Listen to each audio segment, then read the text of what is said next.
Bueno, bienvenidos al webinar Gobierno, Riesgo y Cumplimiento para la Gestión de la Continuidad del Negocio, que se da bajo el desarrollo del Convenio de Cooperación entre el Servicio Nacional de Aprendizaje SENA y la multinacional española enfocada en capacidades cibernéticas para la gestión de tecnologías de la información, NEMO.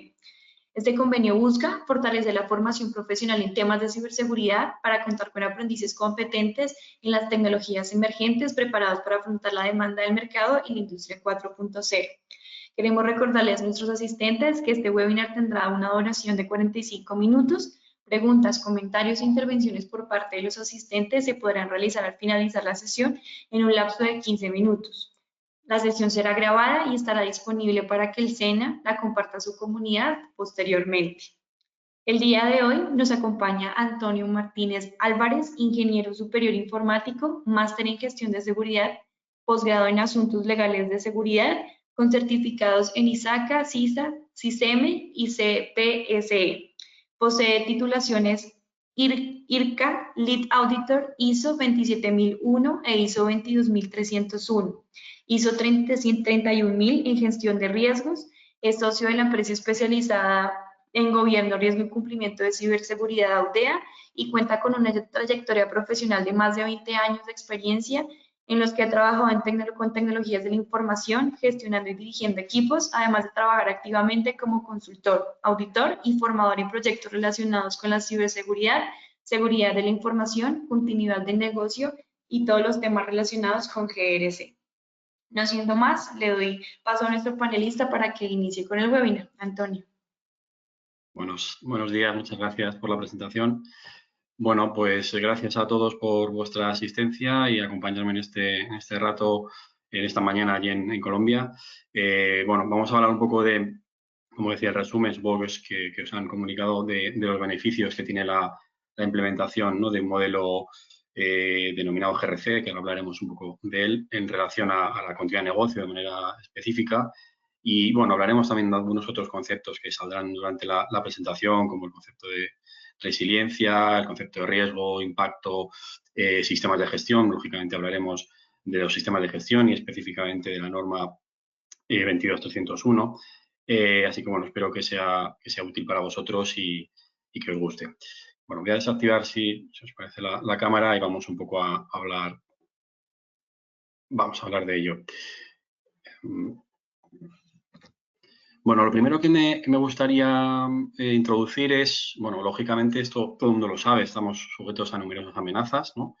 Que cualquier organización, cualquier país, cualquier nación está a las que estamos expuestos continuamente. Hablamos de accidentes naturales, hablamos o industriales, ¿no? Lógicamente, de diversa índole, hablamos de errores humanos, ¿no?, que muchas veces han sido ejemplo de catástrofes o ataques, por ejemplo, deliberados, por supuesto, ataques terroristas, y, por supuesto, pues algo que está muy de moda, como son los virus o el malware en general, ¿no?, que afecta a las computadoras y a los sistemas de información.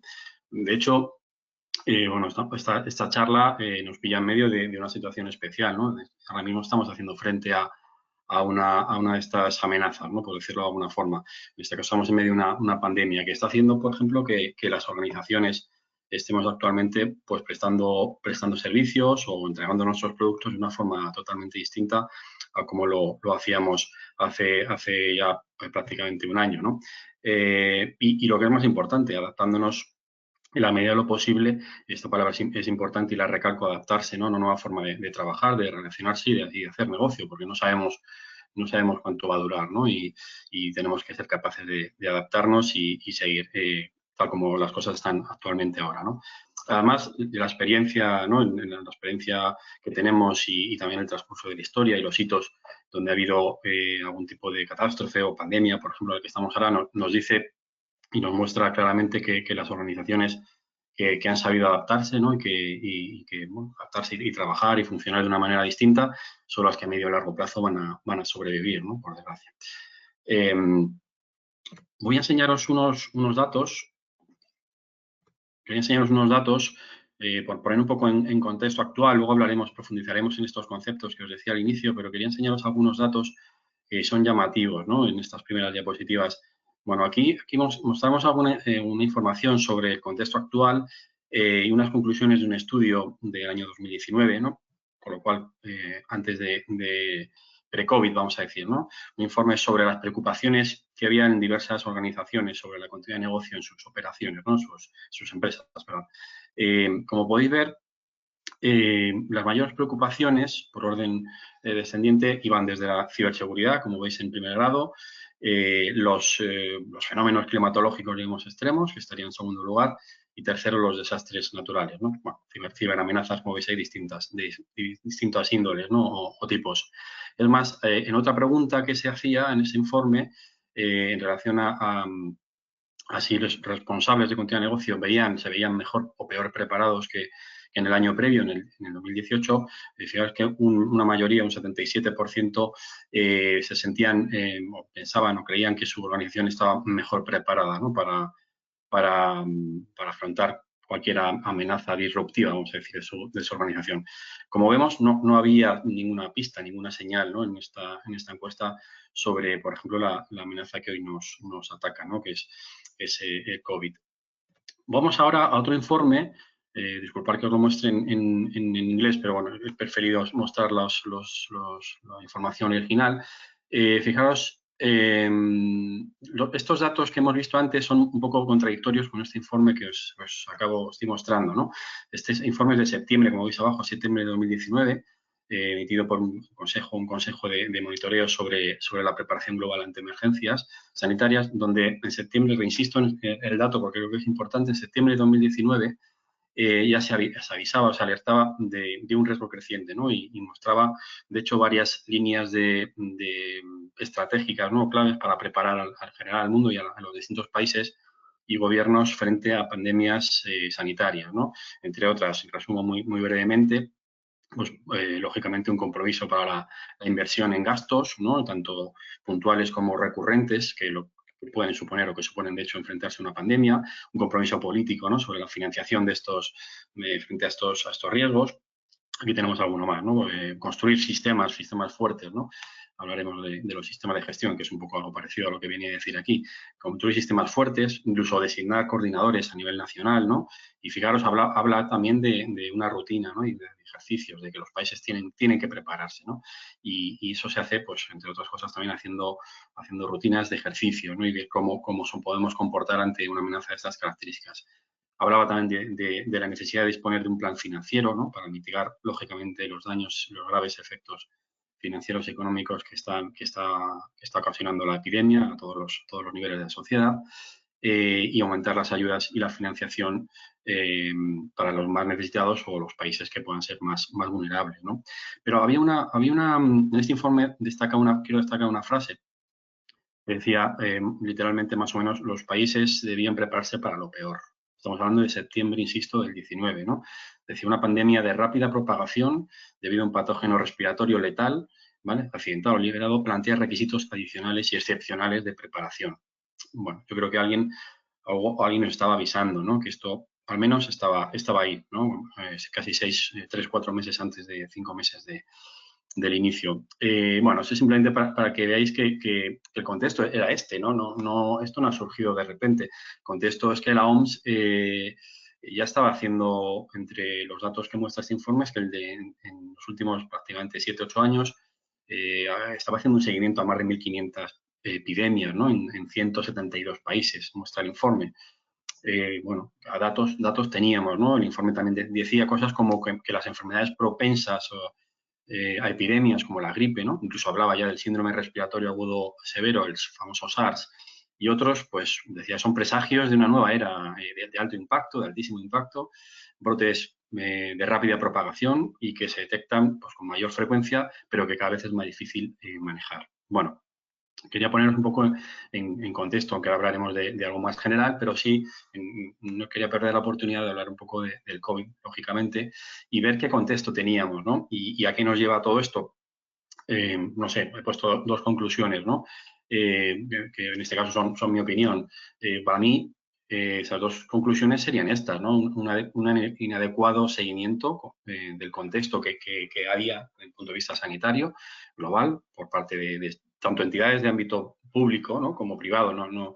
Mi experiencia en el trato con empresas, en consultorías, en auditorías fundamentalmente, no muestra que hubiera ni siquiera una señal, ¿no?, sobre estos datos que venían, como digo, desde varios años atrás y este último informe que estamos hablando de apenas 6 meses antes del inicio de la pandemia, ¿no? Ni gobiernos ni organizaciones tomaron seriamente esta amenaza, ¿no?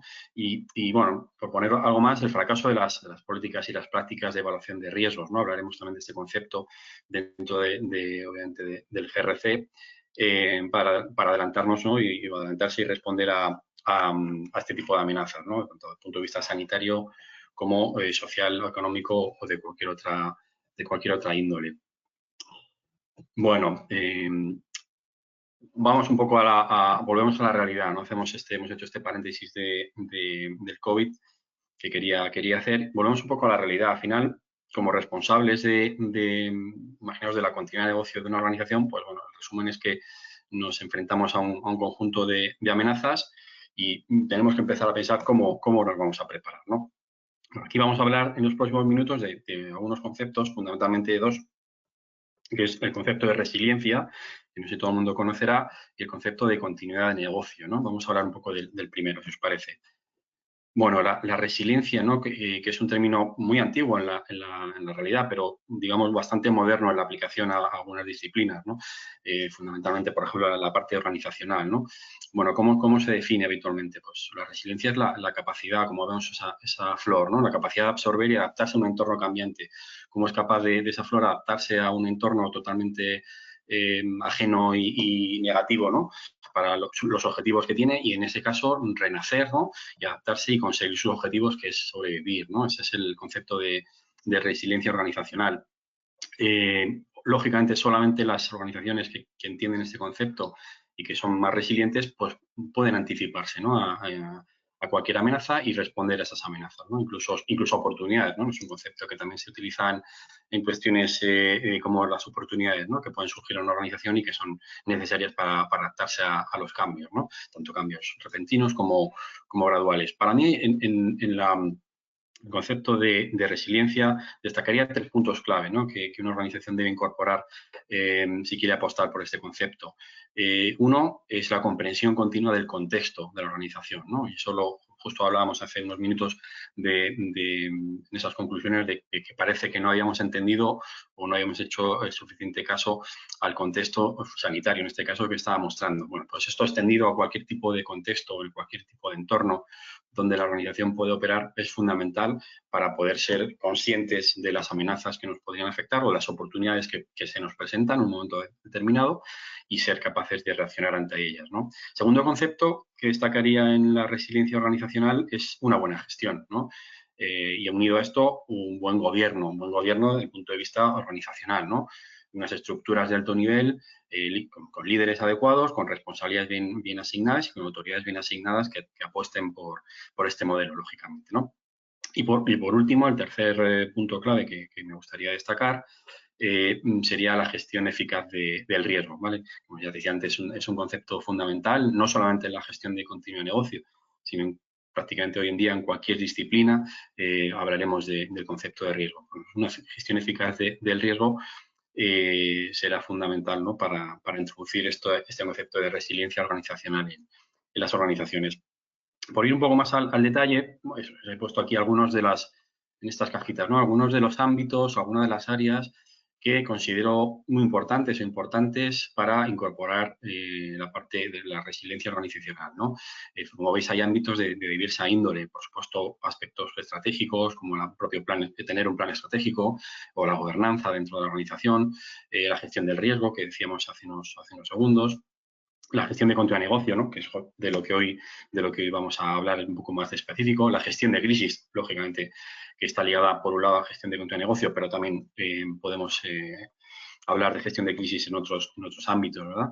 La ciberseguridad, que comentábamos también al inicio de la charla, como un elemento al día de hoy indispensable para la supervivencia de cualquier organización. La seguridad física sigue estando ahí, por supuesto.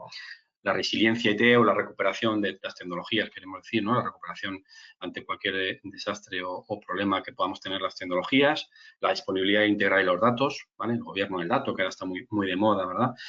Una empresa o una organización actualmente sin datos o sin información no puede sobrevivir, ¿no? Necesita la información. la gestión del cambio también es un elemento esencial, ¿no? En las organizaciones es el motor que permite a las organizaciones ir evolucionando, ir mejorando y irse adaptando a estos necesidades de contexto, nuevas necesidades de contexto, cambios en el contexto. Bueno, y otros que posiblemente no he citado, pero que veis ahí, ¿no? Control del fraude, control financiero, ¿no?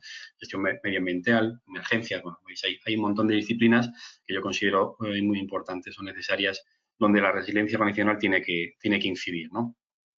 Hoy, como decíamos, vamos a centrarnos un poco más en la continuidad de negocio. Bueno, yo soy un responsable. ¿Por dónde empiezo? ¿Cómo abordamos este problema, ¿no? O esta situación que una organización tiene cuando se enfrenta a todas estas amenazas, ¿no? Bueno, aparece por ahí, de hecho lo tenemos en el título del seminario, ¿no? De la ponencia GRC, que responde a las siglas de gobierno, riesgo y cumplimiento, ¿no? Bueno, GRC no es una moda, no es algo que surge ahora, ¿verdad? GRC es un concepto que no es, como decía, no es nuevo ni mucho menos, y se empezó a hablar ya de él, pues, quizá hace 10 años o posiblemente más, ¿no? Es un enfoque, como os decía, es un concepto que básicamente lo que nos permite es, como veis en ese gráfico, ¿no? Que tenéis en pantalla, es alinear distintos procesos estratégicos o fundamentales de una organización en búsqueda de un objetivo común, que es alcanzar unos objetivos esperados o que una organización tiene, ¿no? Es decir, cómo podemos integrar o alinear los procesos de gobierno, donde, como veis, fundamentalmente introducimos los planes estratégicos, las políticas y los procedimientos y el monitoreo de cómo están las cosas, ¿no? Del desempeño.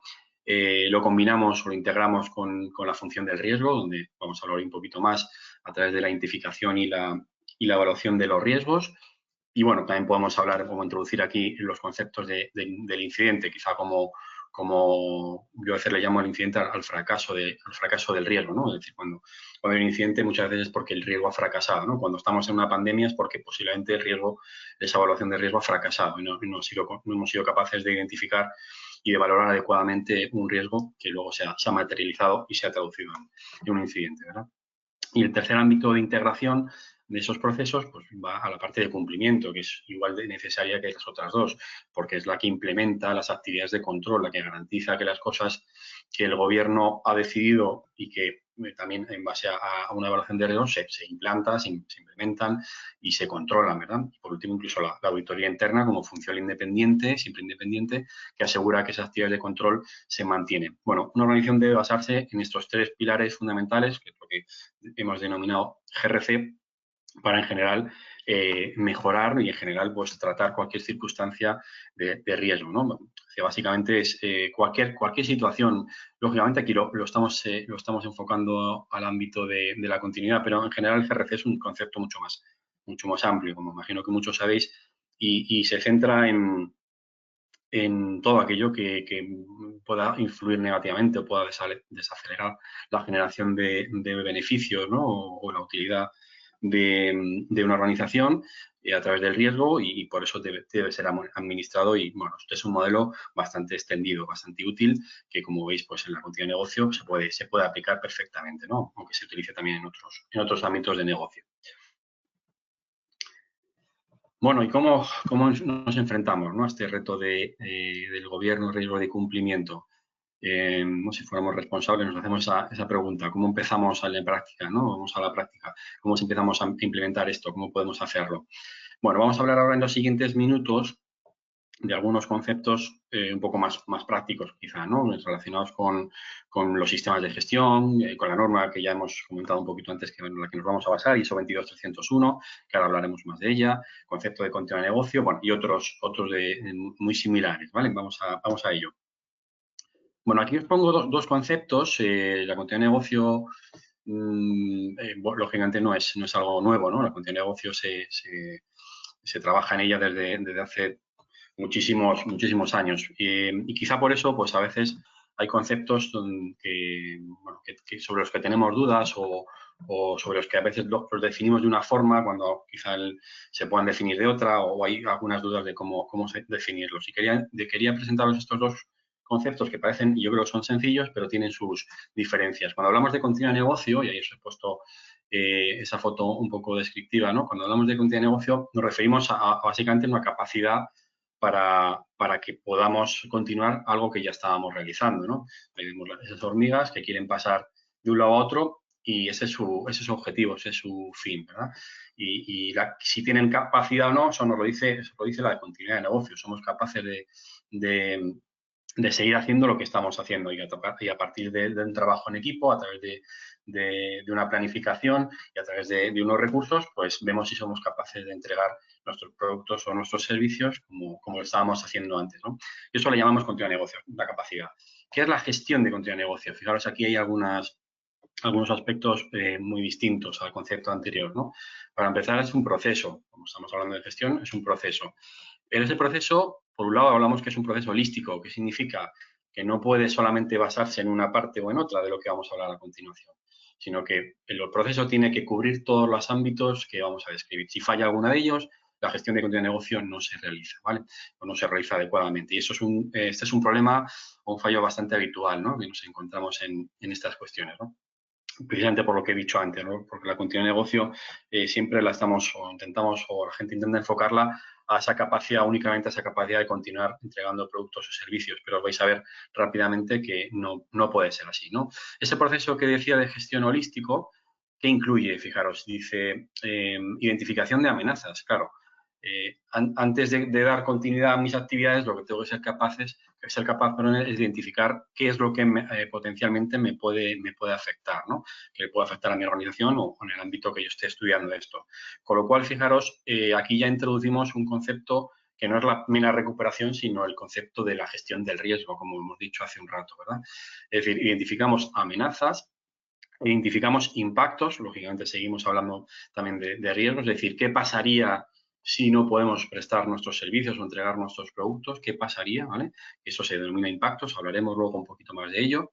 Y esto nos va a permitir, básicamente, construir este marco de resiliencia que hablábamos antes de él, ¿no?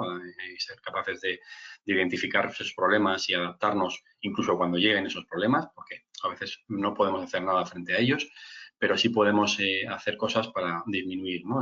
Que puedan pasarnos y el impacto que nos pueda afectar, ¿no? Bueno, y básicamente esa gestión tiene un objetivo y un fin, ¿no? Que es darle una respuesta efectiva a los intereses que estamos defendiendo, ¿no? Que puede ser pues, la entrega de nuestros productos, la marca, como la reputación o cualquier otro tipo de cuestión que cree valor para la organización. Vale, importante la separación, ¿no? Enfatizar esta idea, ¿no? De separar lo que es continuidad de negocio y gestión de continuidad de negocio. Espero que os haya quedado más o menos claro. Si no, en el bloque de preguntas podemos hablar de ello, ¿no? Bueno, aquí os presento a esta norma que ya hemos comentado un poco de ella al inicio, ISO 22301, una norma internacional elaborada por este organismo internacional. La última versión, ahora hablaremos también un poquito de la historia, la última versión publicada, como veis, recientemente, a finales del año 2019. Seguridad y resiliencia, fijaros que habla claramente, ¿no? de un concepto, el concepto de resiliencia que estábamos introduciendo. Sistema de gestión de continuidad de negocio, requisitos. Bueno, ¿qué significa? Pues eso es una norma, como decía, una norma internacional, en este caso introducida o situada en el bloque de seguridad y resiliencia dentro del organismo internacional y lo que permite implantar, como veis, en sus sistemas de gestión, que ahora vamos a hablar un poquito de ello, y requisitos, ¿no? ¿Qué significa cuando una norma pone requisitos? Para aquellos que no lo sepáis. Bueno, los requisitos, básicamente, lo que nos indica es que es una norma que es obligatoria, en el sentido de que cuando yo voy a implementarla, me da obligaciones, cosas que tengo que implantar sí o sí, y por lo tanto es certificable, ¿vale? Son algunas de aquellas normas que permiten certificarse por parte de terceros de confianza. Es decir, podemos implementar un sistema de gestión y luego llamar a un tercero de confianza, ¿vale? Pero independiente, que son entidades que se dedican a la certificación o al registro de estos sistemas de gestión, ¿vale? Cuando vemos esa palabra de requisitos, nos está dando esta pista, esta señal de que son normas normalmente certificables, ¿no? Que podemos implementar de manera con requisitos obligatorios, es decir, que no podemos saltarnos ninguno, porque lógicamente no podríamos certificarlo posteriormente y eso es lo que nos indica esa palabra, ¿vale? Fijaros, un sistema de gestión basado en esta norma, alguien podría pensar, bueno, pues serán todos iguales, ¿no? Porque si yo tengo una única norma y yo implemento esto en muchas empresas, ¿qué diferencia hay? Bueno, esto es importante, aunque todas las sistemas de gestión, en este caso de continuidad de negocio, como veis ahí, se basan en la misma norma, no nos encontraremos nunca dos sistemas de gestión iguales. ¿Por qué?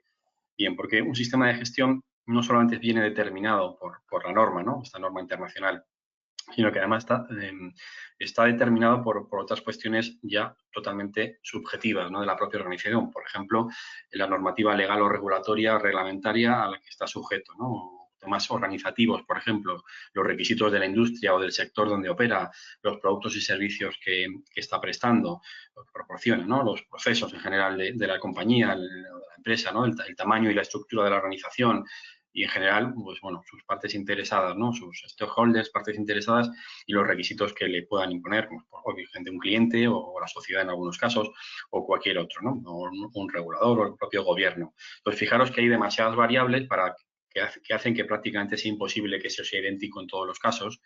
Y entonces tendremos siempre sistemas de gestión muy distintos, aunque al final la norma en la que nos basamos, que nos da esos requisitos mínimos, ¿no? Obligatorios, sea la misma, ¿no? ¿Qué es un sistema de gestión? Pues puede preguntarse alguno, ¿no? Si no lo conocéis. Bueno, un sistema de gestión, básicamente, y resumiéndolo mucho, es un conjunto de elementos, ¿no? Que están interrelacionados y que nos permiten establecer, pues, los elementos esenciales, ¿no? Que son las políticas, la política principal y otras políticas o normativas, los objetivos, es decir, por qué implantemos por ejemplo, en este caso, un sistema de gestión de negocio, y los procesos y los procedimientos que nos van a permitir realizar las cosas tal como nosotros queremos, lógicamente basándonos en unos mínimos que son esos requisitos que establece la norma, pero básicamente es un sistema de gestión, ¿vale? Un conjunto de elementos que se relacionan para establecer esas políticas, normas, objetivos y procesos y procedimientos, ¿vale?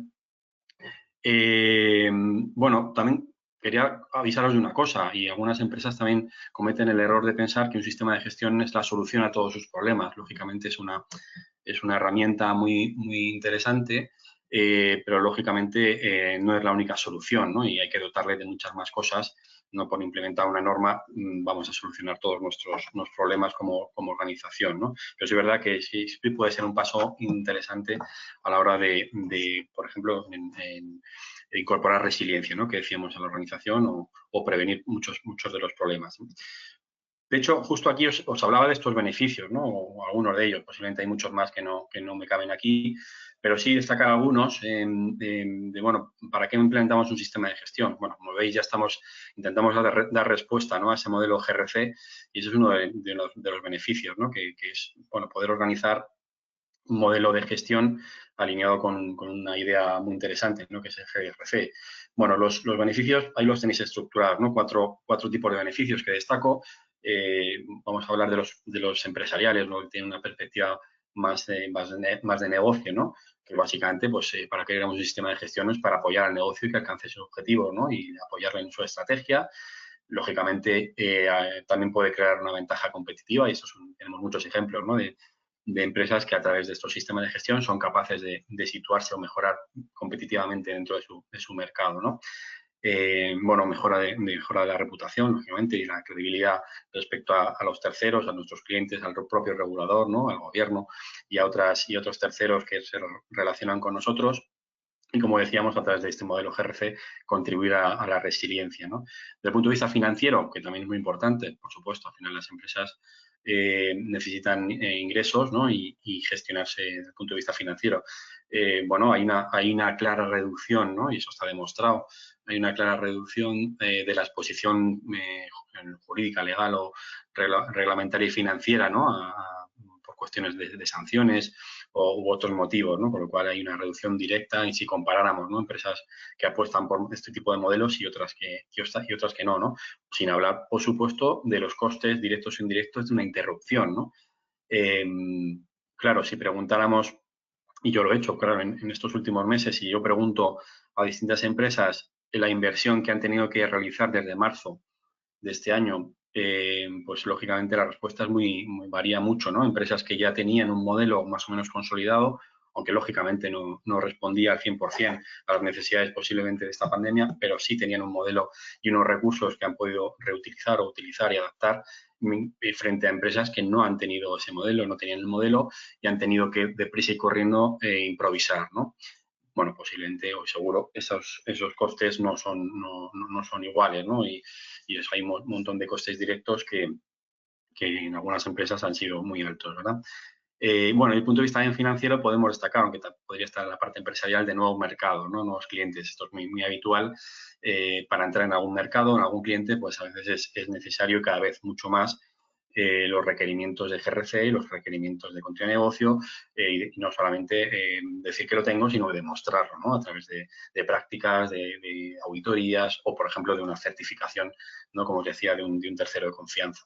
Bueno, de perspectiva de partes interesadas, pues claro, cualquier persona, cualquier entidad, cualquier organización que rodea a nuestra empresa, a nuestra organización, tiene un interés, lógicamente, ¿no? Y cualquier beneficio que tenemos en la organización, pues en sí mismo se traslada, ¿no? A esas partes interesadas. Bueno, por ejemplo, estamos hablando de continuidad de negocio, desde la propia vida, ¿no? Es decir, el evitar cualquier accidente natural, industrial, etcétera, pues está dando ya un beneficio claro a los propios empleados o a la propia sociedad, ¿no? O incluso al medio ambiente, que también es muy importante.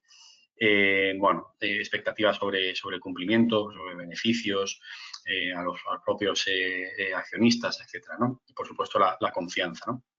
Y desde el punto de vista, vamos a decir, práctico, interno, es decir, ¿qué mejora una organización desde el punto de vista interno? Bueno, pues hay una mejora de capacidad general de seguir cuando estamos, ¿no? Cuando hay una interrupción, que eso es una cuestión totalmente práctica, ¿no?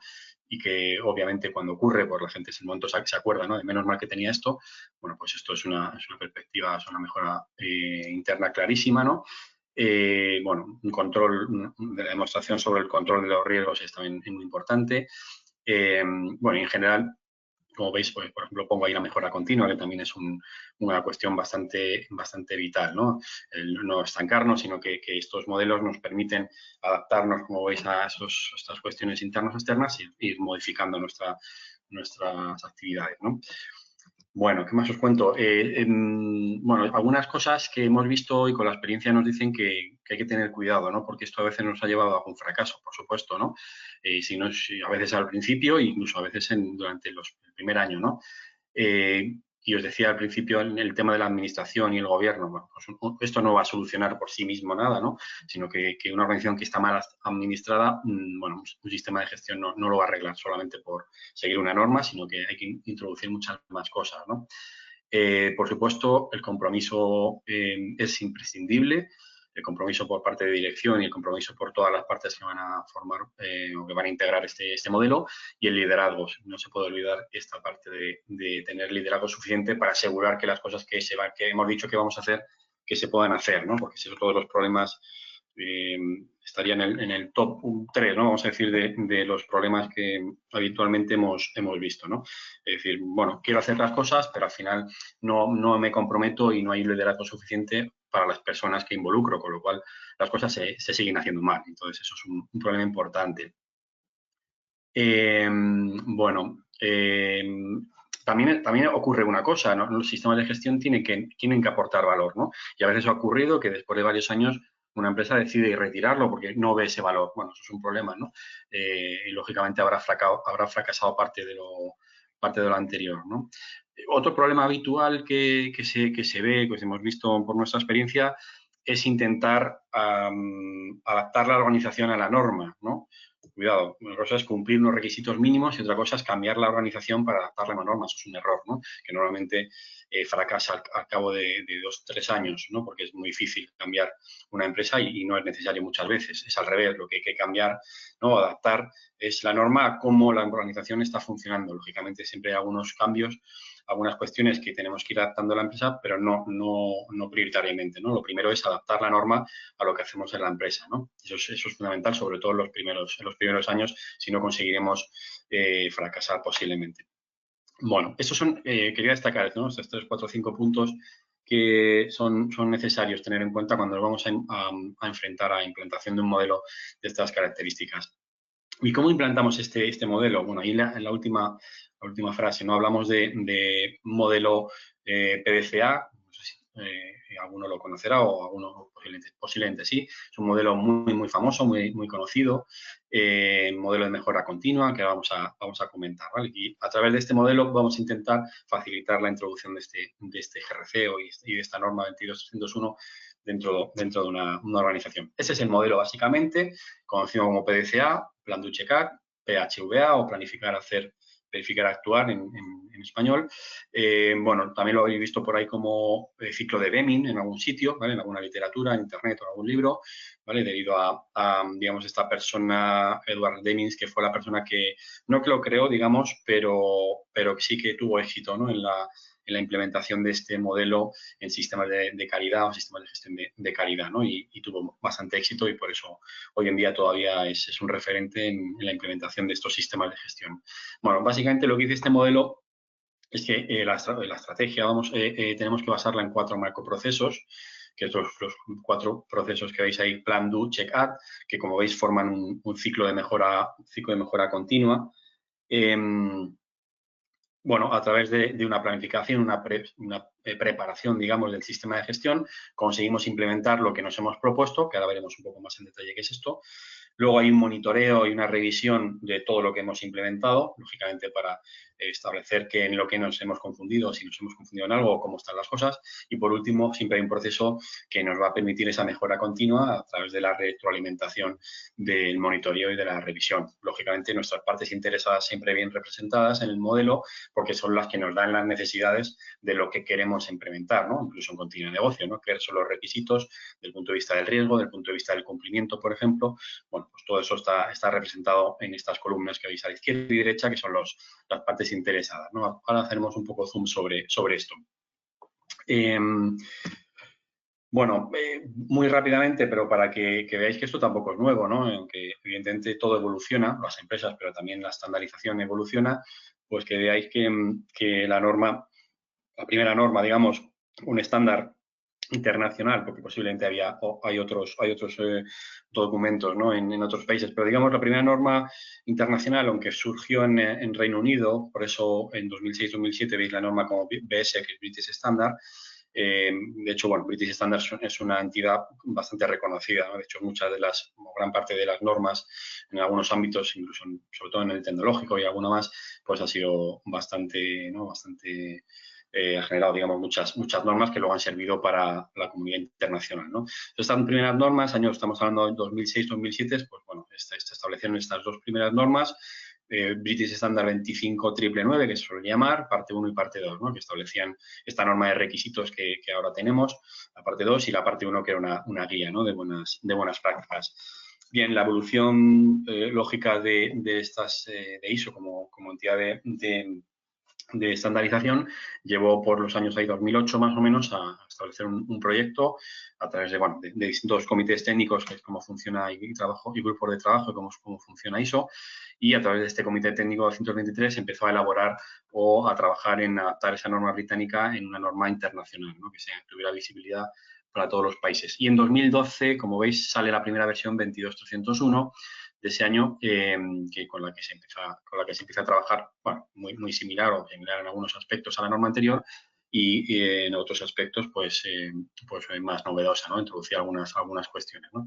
De hecho, fue la primera norma, que no vamos a hablar de ello en esta charla, ¿no? Porque nos llevaría mucho tiempo, pero digamos fue la primera norma que se adaptó a un estándar común que tienen todos los sistemas de gestión, estándares ISO de sistemas de gestión, que se reconoce normalmente como anexo SL, pues fue la primera norma que se alineó a esa nueva estructura que a partir de ese momento todos los sistemas de gestión tienen, ¿no? para implementar en las organizaciones. Bueno, continuando con la evolución y con diversos cambios en el ámbito de ISO y los comités técnicos, aparece un nuevo comité técnico 292, que principalmente, bueno, aparte de hacer una revisión habitual, ¿no? Cada 4, 5, 6 años, 7 años hay una revisión de estas normas, una de las principales cambios o novedades que introduce, fijaros que no lo he dicho, es que la norma anterior aparecía como seguridad para los ciudadanos y ahora el cambio es continuidad y resiliencia organizativa, que va más en línea con esto que estábamos hablando hoy, ¿verdad? Bueno, ese Comité Técnico 292 trabaja sobre las adaptaciones o la adaptación o las novedades de esta nueva norma que finalmente ve la luz a finales de octubre, si no recuerdo mal, de 2019, que es la norma que actualmente tenemos en vigor, ¿vale? Bueno, dentro o alineando esto que comentábamos antes del GRC, bueno, pues ¿qué tiene un sistema de gestión y cómo nos alineamos con eso, ¿no? Pues por un lado una política, por otro lado un modelo de gobierno a través de personas competentes con responsabilidades y muy importante, como decía antes, las autoridades, ¿vale? Distintos procesos para la preparación, planificación, monitoreo, bueno, involucrar a la dirección y, por supuesto, la mejora continua y, básicamente, documentación que soporta el modelo, ¿vale? Bueno, ¿cómo se estructura la norma? No vamos a, obviamente, entrar en el detalle de todos los aspectos, sería inviable en este poco tiempo, pero sí quería que vierais al menos cuál es esa estructura. Sí vamos a hacer un poco más de zoom, vamos a decir, o vamos a hablar un poco más en detalle del aspecto 8, pero bueno, que veáis cuál es la estructura de la norma, como todo estándar se estructura en cláusulas. La cláusula 4 a la 10, la que contiene, digamos, el contenido práctico del sistema de gestión, ¿vale? Todo desde la cláusula 4 a la 7 tenemos todos estos requisitos de preparación o de planificación del sistema de gestión, como esa revisión del contexto que decíamos antes y de las partes interesadas, como toda esa parte de liderazgo y compromiso, ¿no? y establecimiento de la política, los riesgos y las oportunidades, ¿vale? No desde el punto de vista disruptivo, que lo hablaremos luego en la cláusula 8, ¿no? Pero toda esta parte de riesgos y oportunidades del modelo de gestión, ¿no? Lógicamente, los objetivos de continuidad de negocio y la planificación y adaptación de los cambios en la organización. Y, por último, todos los recursos y soporte que es necesario para que esto funcione, ¿no? Dotarle, lógicamente, de recursos financieros, de herramientas, de personas con una capacitación y una formación adecuada, etcétera, etcétera, ¿no? Y una gestión de los documentos. Me salto el apartado 8, en el apartado 9 hablamos de una evaluación del funcionamiento, del monitoreo, ¿no? Entendido como qué cosas están funcionando bien, qué cosas están funcionando mal, vamos a corregirlas, ¿no? Y vamos a mejorarlas. Por supuesto, la función de auditoría interna y el compromiso de la dirección a la hora de revisar esos resultados del monitoreo. Todo eso es que debería en esa cláusula 9, ¿no? Y en la parte 10, pues hablaremos de cómo reaccionamos a todo lo anterior y ponemos en marcha las acciones necesarias para corregir desviaciones que han podido ser detectadas o simplemente mejorar y adaptarnos a los cambios, ¿de acuerdo? Bueno, avanzamos un poco más. Vamos a hacer zoom en este apartado 8, ¿no? Y es aquí donde nos centramos un poco más. Esta cláusula 8 que os decía se centra en la parte operacional de continuidad de negocio. Tiene dos procesos, vamos a decir, clave.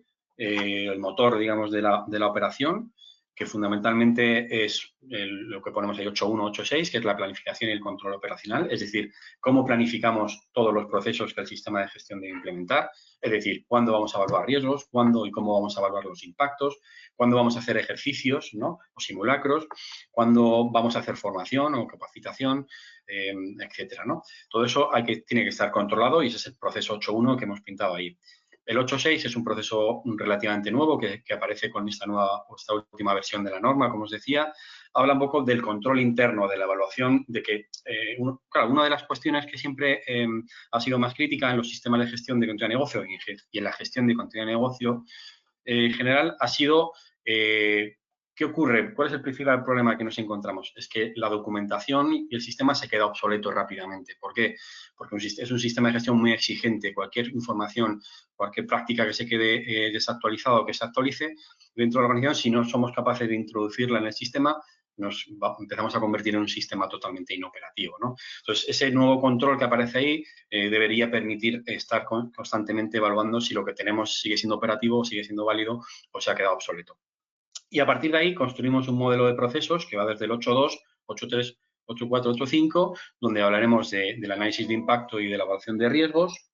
Hablaremos de las estrategias que vamos a ser capaces de introducir para estas cuestiones que detectemos en el 8.2, introducir planes o elaborar planes y hacer ejercicios, ¿vale? Esto es un poco, como decía, la parte principal de continuidad de negocio, cláusula 8 de esta norma, ¿vale? Bueno, os hablo un poquito y rápidamente de algunas cuestiones que hemos visto en este gráfico. Por ejemplo, la cuestión de riesgos, que ya os adelantábamos al inicio, ¿no? Bueno, es necesario alinearnos, en este caso, bueno, ahí os comentamos otra norma internacional, aunque no es estrictamente necesario alinearse a ella, pero es bastante recomendable, como ISO 31000, que es una norma muy, muy extendida y muy conocida sobre gestión de riesgos empresariales. Vamos a ver qué cosas nos pueden pasar, qué cosas, qué amenazas pueden pasar a la organización y somos capaces de reaccionar y que no vuelvan a ocurrir, ¿no? O adelantarnos a esos posibles problemas, ¿no? Que básicamente lo que decíamos al principio del fracaso, ¿no? De la pandemia, quizá esto no se ha elaborado correctamente.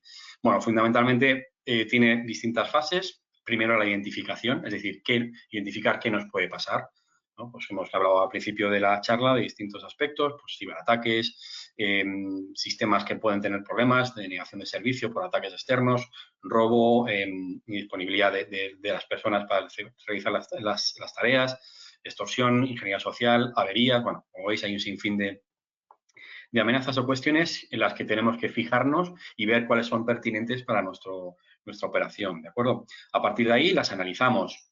Bueno, hay lógicamente muchas técnicas. Ponemos aquí una muy sencillita, ¿no? Un modelo rápido de cómo evaluar los riesgos. Pues una muy típica, el riesgo es el resultante, ¿no? El producto cartesiano entre la probabilidad de que esa amenaza se pueda producir y el impacto que generaría si se produjera, ¿vale? Es un método bastante sencillo. Bueno, pues somos capaces a través de este método hacer analizar y ver qué resultados vamos a tener para cada una de las amenazas, analizando y estudiando, hablando con distintos expertos, distintas personas dentro de la organización, ¿no?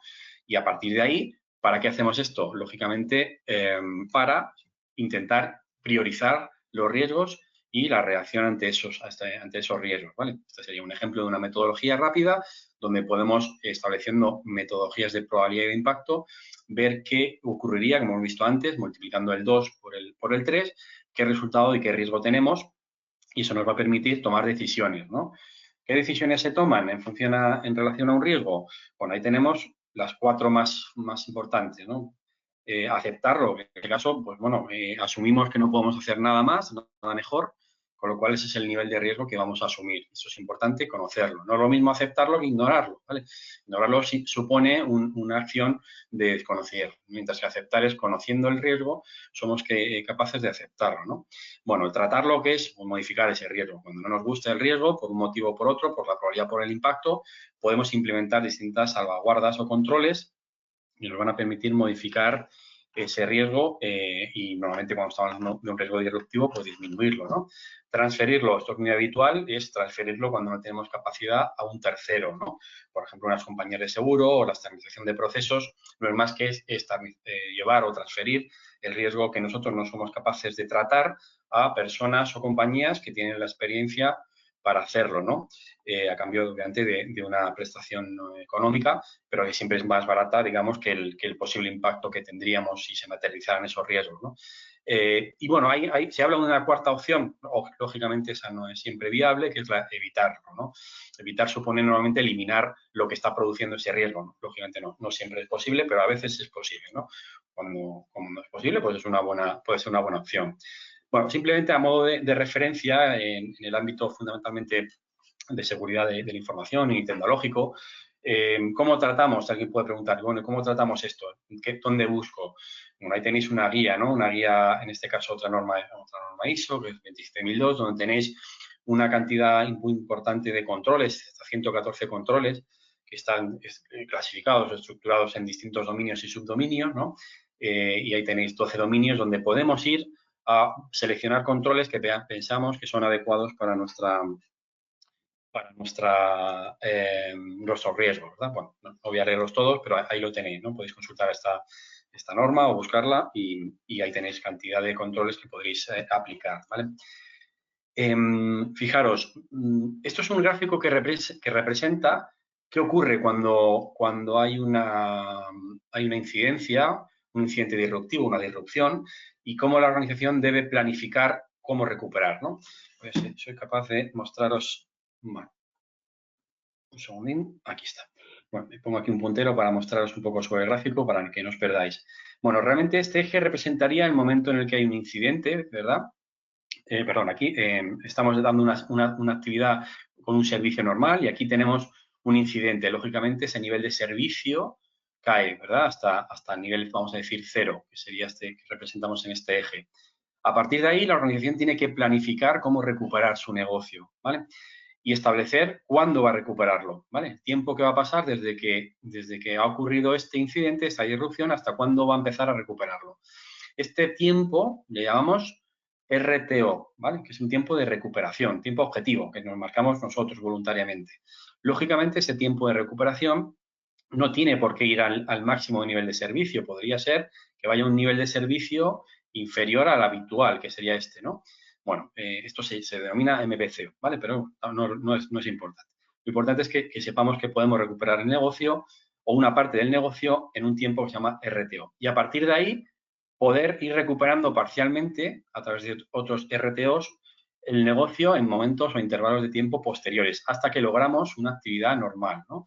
Digamos que el tiempo en el que necesitamos recuperar el negocio, porque si no tendríamos posiblemente unos daños irreparables, se suele ya denominar MTPD o también se llama MAO, ¿vale? Los dos conceptos son lo mismo y representan lo mismo, ¿de acuerdo? Bueno, ¿cómo llegamos a esta conclusión? ¿Cómo sabemos? Alguien se preguntará, ¿cómo sabemos que este es el mejor momento para recuperarse? ¿Cómo sabemos el nivel de servicio mejor para nosotros? ¿Cómo sabemos? Bueno, esto se realiza con el segundo proceso, que es nivel de análisis de impacto en el negocio, donde básicamente lo que nos dicen las mejores prácticas es que tenemos que priorizar nuestros productos y servicios, priorizar los procesos que realizan esos servicios, priorizar las actividades que realizan esos procesos y hacer un análisis de los impactos que en el tiempo tendríamos si hubiera una interrupción de esas actividades, ¿vale? ¿Y qué impactos vamos a analizar? ¿Sobre qué nos vamos a basar para decidir si no tenemos un servicio en una hora, en 4 horas, en un día?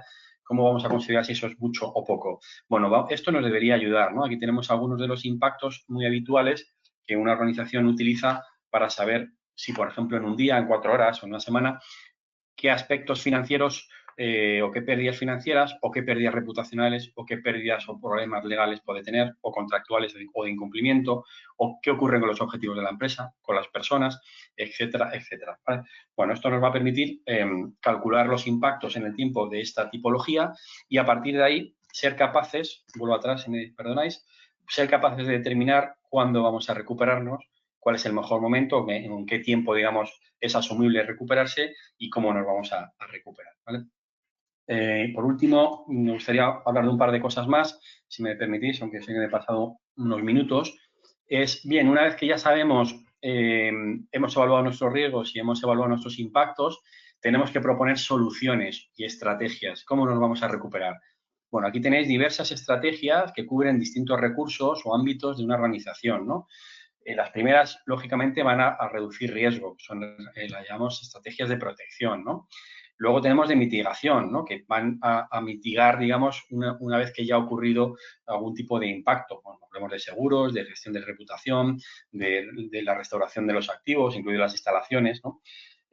Luego tenemos estas, que son las que habitualmente se conocen como estrategias de continuidad de negocio específicamente, ¿no? Porque son las que preparan los recursos junto con estas para continuar las actividades, ¿no? ¿Veis esa imagen que veíamos de las hormigas, ¿no? Pues, ¿qué podemos hacer? Reubicar actividades, reubicar o reasignar recursos, tener procesos alternativos, soluciones temporales, reemplazar recursos, ¿vale? Y ver cómo hacemos esto. Personas alternativas que podemos tener, que podemos utilizar dentro de la propia organización, cómo somos capaces de dar disponibilidad a los datos o a la información, alternativas, digamos, de nuestra infraestructura física, de nuestras ubicaciones, de los equipamientos, de los portátiles, de los servidores, de los sistemas de información y telecomunicaciones en general, y otros recursos que una organización utiliza habitualmente y que tiene que preparar para, en caso de algún tipo de disrupción, cómo va a ponerlos en marcha, ¿no? Bueno, aquí detallo alguna cosa más, pero bueno, no entro mucho en detalle, pero lógicamente hay estrategias para tener disponibilidad de personas, como por ejemplo formación cruzada, el teletrabajo, que es algo que ahora yo creo que conocemos todo el mundo, ¿no? Bueno, se habla hasta de planes de sucesión para determinados roles o perfiles de alto nivel, bueno, separaciones de habilidades clave entre varios sitios. Lógicamente, toda la parte de información y datos y tecnología, pues todos los planes de recuperación ante desastres con todas las tecnologías que actualmente podamos utilizar, virtualización, alta disponibilidad, etcétera, ¿no? Réplicas, etcétera, y edificios y tecnologías, ¿vale? Bueno, todo esto se traduce al final en soluciones que, alineado con el estudio anterior de los impactos, son las que deberíamos ser capaces de implementar con los recursos adecuados, ¿no? Y si queréis, por último, porque ya llegamos casi al fin, sí me gustaría hablar de los planes, ¿no? Los planes son resultado de todo lo anterior. Uno no puede hacer un plan si no ha hecho el análisis anterior. Entonces, posiblemente haga un plan que no responda a la realidad de la empresa, ¿no? Los planes deben tener dos objetivos. Uno, dar respuesta a una disrupción, que es lo que aquí representamos como PGI, planes de gestión de incidentes, se pueden llamar, que son los que sí se focalizan en el incidente, ¿no? Si ha habido un incendio, si ha habido un accidente, si ha habido una pandemia, lo que están tratando es de mitigar el impacto de ese incidente, es decir, que afecte a menos personas posibles, a menos parte del edificio, y lo que tratan es de gestionar o tratar el incidente, y esto va en los primeros segundos, minutos o horas de la disrupción, ¿verdad? Y tiene que haber planes y seamos capaces de poner en marcha para esto. Pero luego hay otro tipo de planes que ya no se centran en eso, se centran en la recuperación de las actividades, que son estos que llamamos aquí desde minutos a días, ¿no? Fijaros, la diferencia fundamental es que los primeros se centran en el incidente, los segundos se centran en el impacto, da igual el incidente. Lo que tenemos es una situación, por ejemplo, no podemos acceder a nuestras oficinas, como nos pasa ahora, ¿no? En muchos sitios. Vale, el incidente ya se estará gestionando. Ahora lo que tenemos que solucionar es cómo vamos a poder trabajar si no tenemos oficinas. ¿De acuerdo? Entonces, esa es la diferencia fundamental entre una cuestión, entre un tipo de planes y otro tipo de planes. Y, lógicamente, luego tenemos otros planes, los últimos, que podemos hablar a veces de semanas o meses, incluso en algún caso son años, donde lo que intentamos es volver a la normalidad. Volver a la normalidad es volver a una situación normal, ¿no? Fijaros, tenemos un ejemplo en el que estamos ahora con la pandemia que refleja claramente esto, ¿no? Tenemos gente trabajando en el incidente, tenemos gente que ha trabajado para que podamos seguir haciendo lo que hacemos habitualmente y tenemos gente que está trabajando para intentar volver a la normalidad, ¿vale? Y que en el momento que sea posible volvamos a una situación, dentro de lo que cabe, habitual o parecida a la que teníamos o igual a la que teníamos antes. Bueno, me he quedado sin tiempo, así que si queréis podemos parar aquí. Y si queréis, yo no sé si hay por ahí preguntas. Vamos, un segundo. Vale, no sé si hay alguna pregunta. Estoy mirando en el chat, supongo que saldrán. Hola, Antonio. Sí, bueno, entonces voy a comenzar a hacer la lectura de las preguntas que hicieron nuestros asistentes. Entonces, una de ellas dice, buenos días, ¿los recursos para implementar este tipo de modelos son muy costosos en Colombia? Bien, bueno, buena pregunta. Hemos hablado un poco de ellos, ¿no? No siempre, claro, la gente piensa normalmente en grandes estrategias, ¿no? Y esas estrategias normalmente sí se ponen mucho dinero, pero no siempre todo el mundo necesita las mismas estrategias, ¿no? Tú tienes que analizar o tenéis que analizar si en base a tu estudio, en base a perdón, que quería poner aquí, en base a esto, ¿verdad? En base a tu análisis de impacto y cuándo es el momento, este gráfico, digamos, con el estudio de impacto es el que nos debería dar la información sobre qué necesidades de recursos tenemos. Lógicamente no es lo mismo recuperarse o tener que recuperarse aquí, que recuperarse aquí, que aquí más adelante. Es decir, los recursos son muy distintos, perdón. Y, lógicamente, económicamente varían mucho. Es verdad que, por ejemplo, en el ámbito tecnológico ha cambiado mucho la situación. Es verdad que hace 10 años eran muy costosos, casi cualquier situación o cualquier solución era muy costosa. Actualmente tenemos, solamente en el ámbito tecnológico, por ejemplo, un montón de soluciones no demasiado caras, virtualización, arquitecturas de alta disponibilidad y de réplica, que son bastante asumibles, digamos, en un ámbito empresarial, ¿vale? No están, digamos, al alcance de la mano de casi cualquier empresa. Y eso nos ha ayudado muchísimo, claro, a las empresas. Es decir, como resumen, no siempre todas las soluciones son caras, ¿vale? Y hay que analizar en cada caso y ver que, como decimos muchas veces, a veces un bloque de notas y un papel, un boli es suficiente en función del proceso, ¿vale? Dale, Antonio, muchas gracias. La siguiente pregunta es, ¿el análisis vía únicamente se debe realizar en el ámbito tecnológico de una compañía o qué otros factores se deben tener en cuenta? Muy bien. También muy buena pregunta. Bien, el análisis de vía, como su propia palabra indica, es el análisis de impacto en el negocio, con lo cual no es un análisis tecnológico.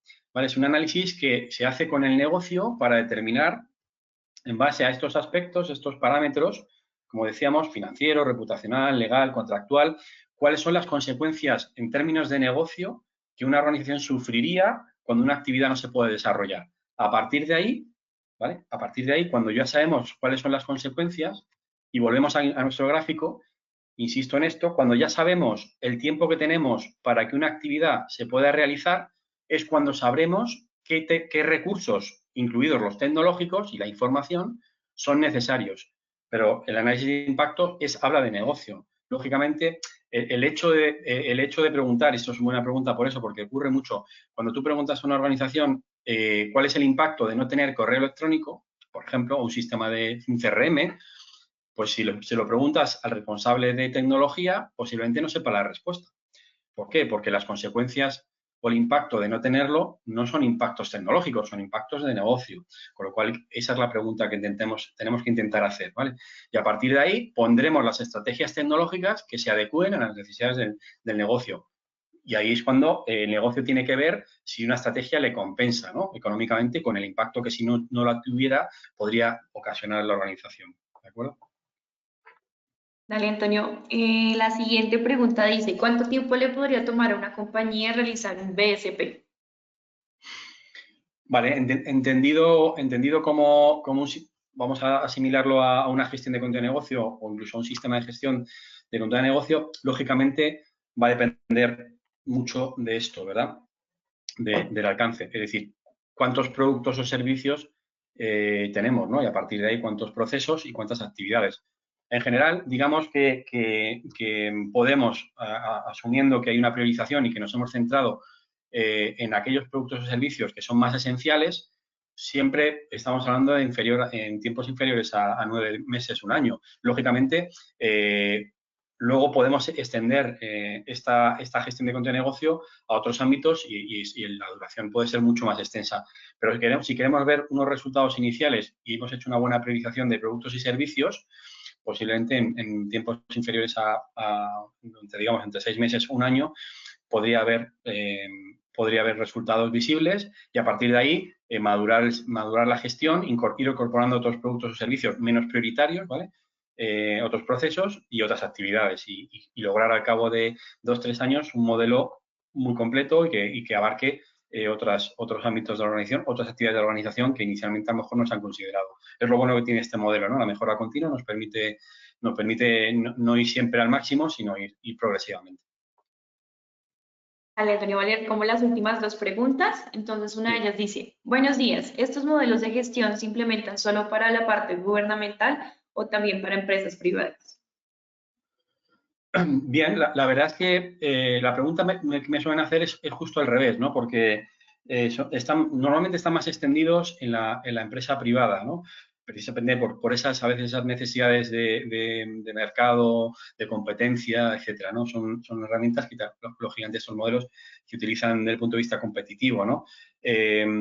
Lógicamente, por eso la respuesta sería, se puede aplicar y, de hecho, se aplica casi yo diría mayoritariamente o en gran parte en un porcentaje muy alto en empresa privada, pero por supuesto las empresas públicas introducen estos modelos, claro, sí, por supuesto pueden introducirlos y de hecho hay muchos ejemplos de empresas públicas que pueden hacerlo. Lo que ocurre muchas veces es que en la empresa pública hay un contexto, digamos, un poco distinto a la empresa privada, ¿no? En cuanto a tiempos, aprobaciones, recursos, y eso hay que gestionarlo de manera un poco especial o específica, pero es un modelo que vale tanto empresa privada pública, no lo he dicho, empresa pequeña, grande, da igual, ¿no? Es decir, lo dice la propia norma 22301.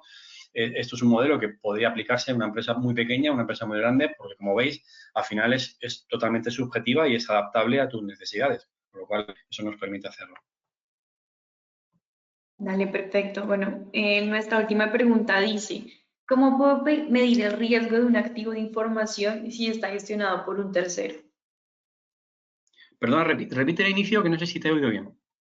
¿Cómo puedo medir el riesgo de un activo de información si este está gestionado por un tercero? Vale, vale, efectivamente hemos hablado durante la charla de que había distintas opciones de tratamiento del riesgo y una de ellas era, digamos, transferirlo a un tercero y eso es muy habitual y más ahora, ¿no? Con modelos modelos de externalización, incluso tecnológico, el modelo cloud, por ejemplo, que es uno muy típico.